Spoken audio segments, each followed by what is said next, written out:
Hey guys, so you guys are in for a treat. Welcome back to Disney Coffee and Book Talk. Yes, I've been filming a lot more. So, yesterday, I posted episode 1 of we're doing book to show or book to movie compare and contrast. We're doing Game of Thrones right now. We are doing episode 2 in this video.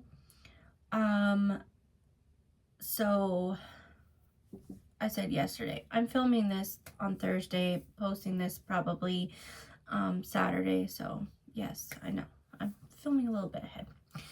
That being said, I just lost my train of thought. In episode 1, it was the prologue and then chapters 1 through 8. Okay. Episode 2. We're in season 1, by the way. Season 2. Season 1, episode 2. My gosh. Today is a day. This ends at chapter 18. There are quite a few differences. Starting off with in episode 1, we did see Daenerys get married.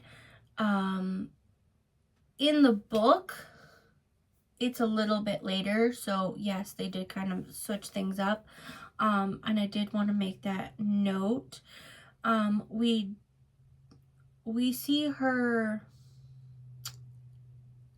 pleasing her husband in this one. Now, if you like spice, my God, it's spicy.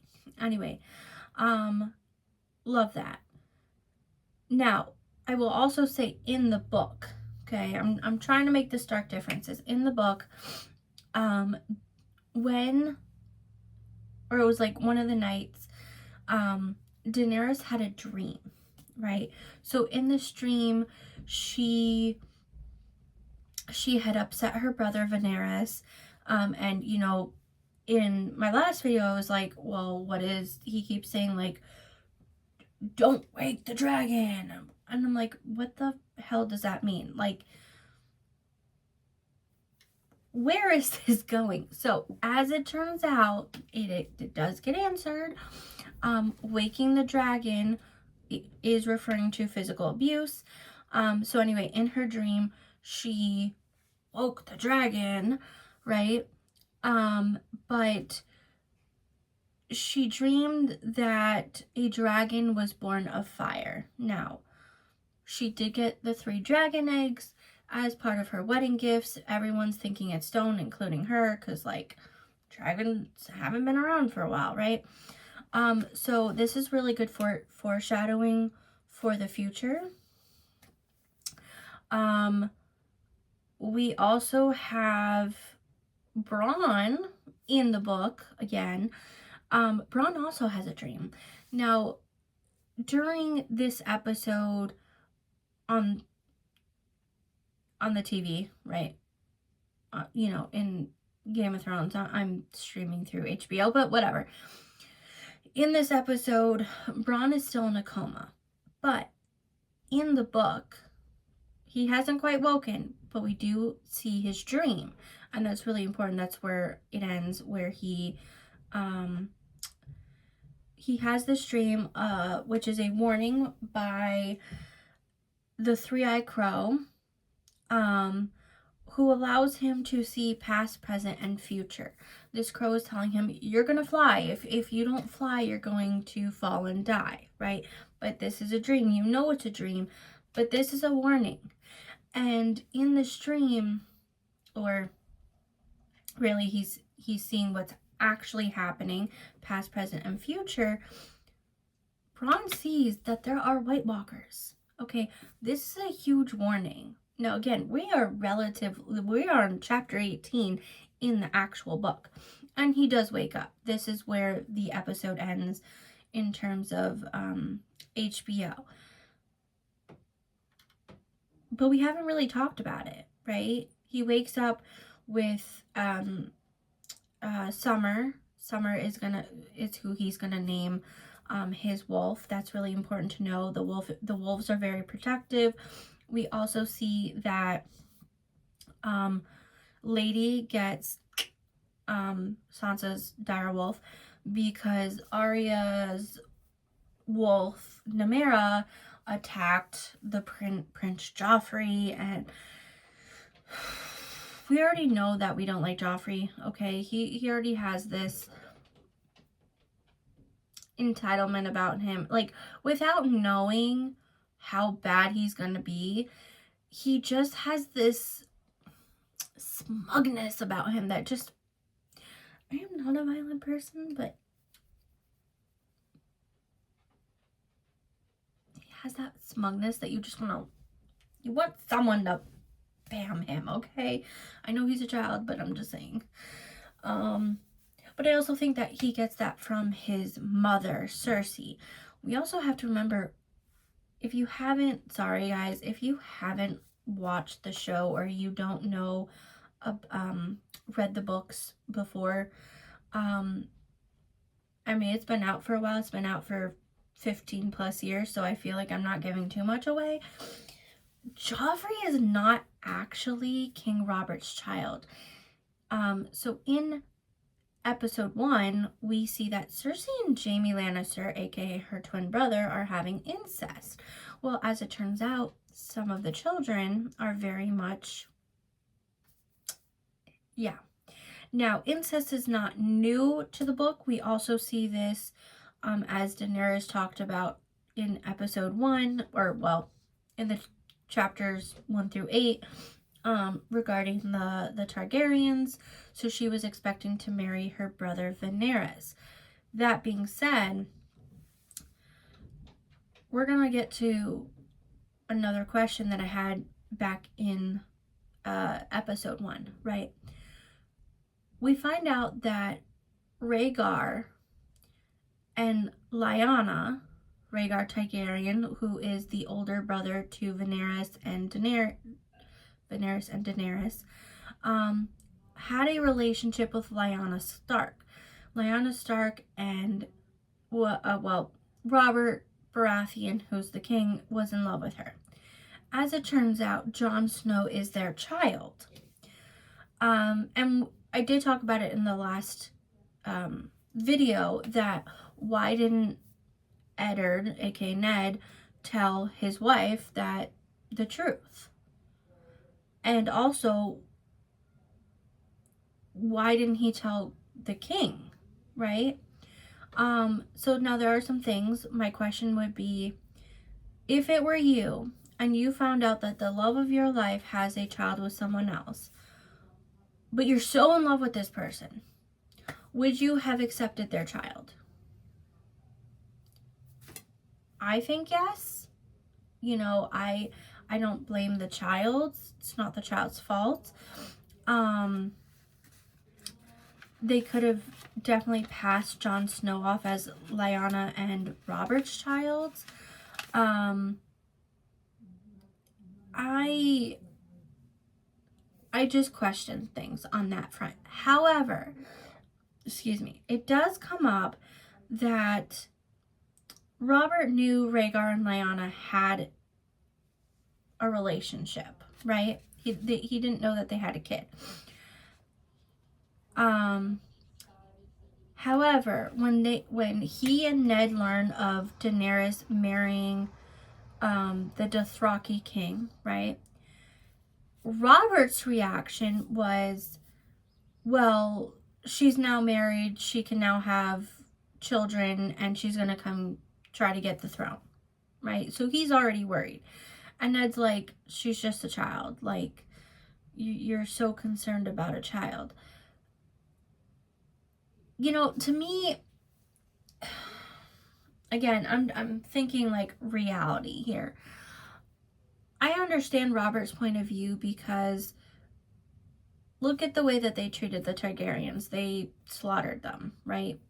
And then Ned and Robert got rid of the children, shipped them off. Rhaegar passed eventually, but they knew that there was always the possibility that these two children come back and try to claim the throne. I mean, who could blame them, right?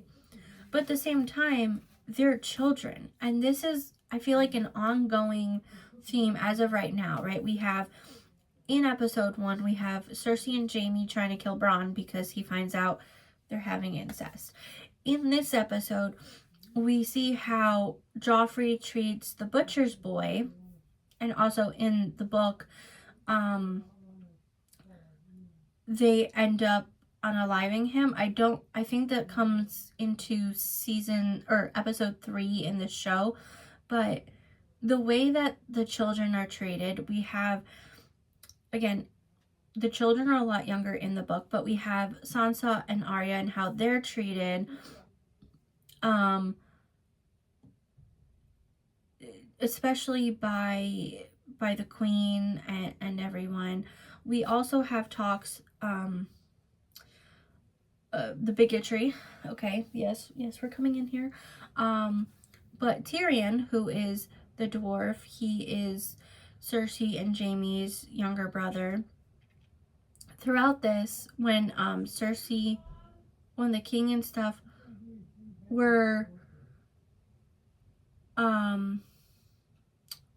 still at Winterfell, and they're finding out that Bronn may wake up, but he's he'll be crippled.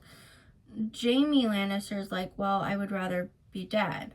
And Tyrion's like, yeah, of course you would. Like, basically the way that you've treated me as a dwarf, you guys never treated me right? Like, and he said at one point, if I wasn't a Lannister, they would have just killed him, right? So it talks about how people who aren't wealthy or aren't of royalty of some manner, because we have to remember Tyrion's father was the hand of the king to the former king, but how they're treated is vastly different. Now, I will say, the way that the Starks treat family is vastly different than everyone else, right? They're technically considered outsiders. Well, literally, they're like outside of the main part, but just the way that they treat other people with kindness and respect and dignity, even in the face of death, is vastly different. We also see, I feel like I went through, but, right, with that, as Bronn is still in a coma and it's been over a month, the king and all his people left. Ned left with Arya and Sansa. They're going to King's Landing. We still see Catelyn, who is the mother of the Stark children, acting as if Bronn is her only child, right? Now, we have to remember, she has 5 children plus Jon Snow. At this point, Jon Snow is headed to the Wall, right? And she never treated him right. But Robb, who is her oldest, is like, Mom, like, you have other children. You have Rickon, who's the baby. He's 3. Or he's 6. Sorry, he's 3 in the book. He's 6 in the show. Like, Mom, like, you're basically abandoning everyone else for Bronn. Like, you're treating Bronn like he's the favorite. And as a mother myself, granted I only have one, I can't imagine. First of all, it's hard to imagine being in Catelyn's predicament, because you have a child who was attempted murder the first time, right, with Jaime being thrown. And then the second time in this, we have someone hired an assassin to end his life because, God forbid, he wakes up, he could tell the truth. And so she's attacked by this assassin because she wasn't supposed to be in the room, and that whole deal happens, right? So she's telling her small group, which includes her son Robb, her Theon Greyjoy, who they're taking care of, and he's technically a prisoner due to the previous war. Theon was a child, he's Robb's age, but he owes them his life and stuff. That's a whole other thing. Anyway,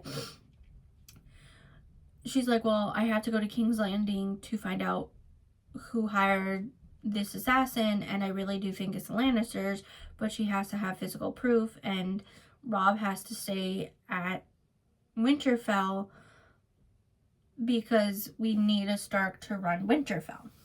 So we have all this going on. But as I was saying, like, I can't imagine if I had another child who, God forbid, something happened, right? To any children or any child. But to ignore my other children, as hard as that is, right? You know that your child's not going anywhere. You know that your child is basically in a coma. You can check on them. You have a doctor within the area. And yet you won't leave his side, making yourself very sick, but also you're basically abandoning your 2 other kids that are still in Winterfell. Yeah, Catelyn, you know, don't get me wrong, I liked Catelyn when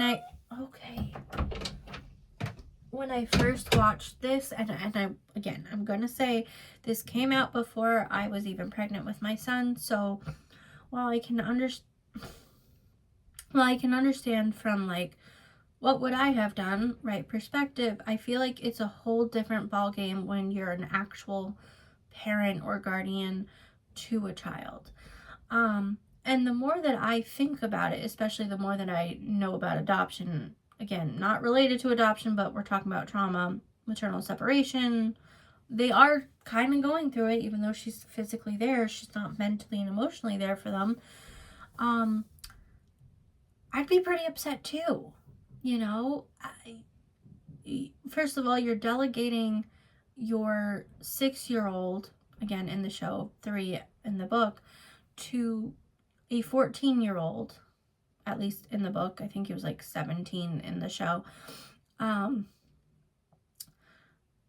It is not the responsibility of the older kids to take care of the younger kids. And I'm going to say that again, louder for the back.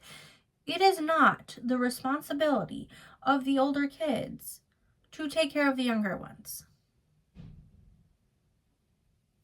It's not. They're going to resent you.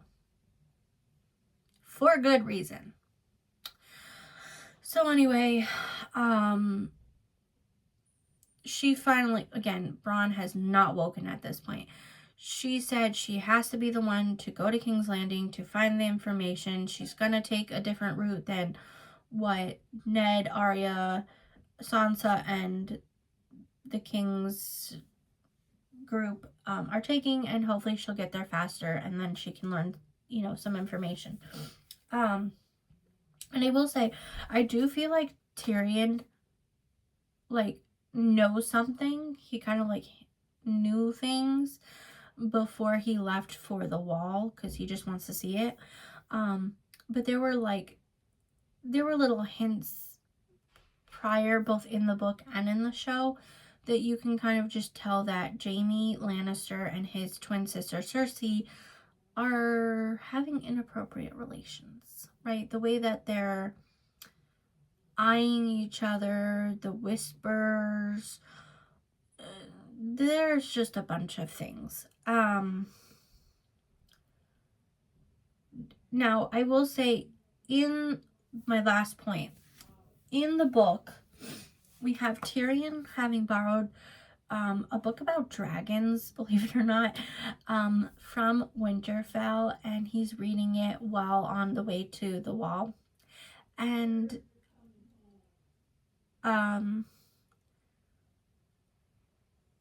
who's with him? Jon Snow is like, why do you read all the time? Like, what? He goes, well, I was born with dwarfism, right? I have to have the mind, because I obviously don't have the body. People doubt me, so this is what it is. I try to learn as much as possible. Which, pretty clever. I mean, we will, okay, getting ahead of myself again.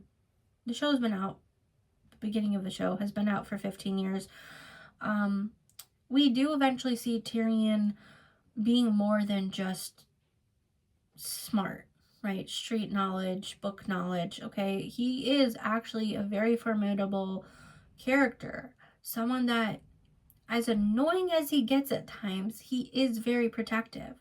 And I like him. I really do. I like his character. But we don't see that in the show. We don't see him reading the book on the way to Winter, or to the Wall. However, we do see in both that on the way to the Wall, there are prisoners, right? And they're talking about how these boys were had committed crimes, and they have two choices. You either get castrated or you take the black, right? You will go to the Wall and you're going to serve as protector. And Tyrion's telling Jon, like, this is your new family. Like, not everyone is as loyal and as good of a person as you are, right? Or your Uncle Ben. A majority of those that are serving are criminals, and this is their punishment. And he said that majority of those that were caught of a certain crime choose to be an eunuch or castrated, right, than to take the black. Now, we have to also remember, when you take the black, you're not supposed to have sex, okay? Like, you're sworn off. And that's something that Tyrion said. It was like, I'm just going just to see the Wall. I'm not taking the black. First of all, I would never survive, but second of all, he likes sex too much. Can't blame him. But I feel like it is important to remember. Now, eventually, we're getting a little ahead of myself before I end this, we will meet Sam, who has taken the black. He did commit a crime. I think he robbed someone, and his family sent him to the Wall.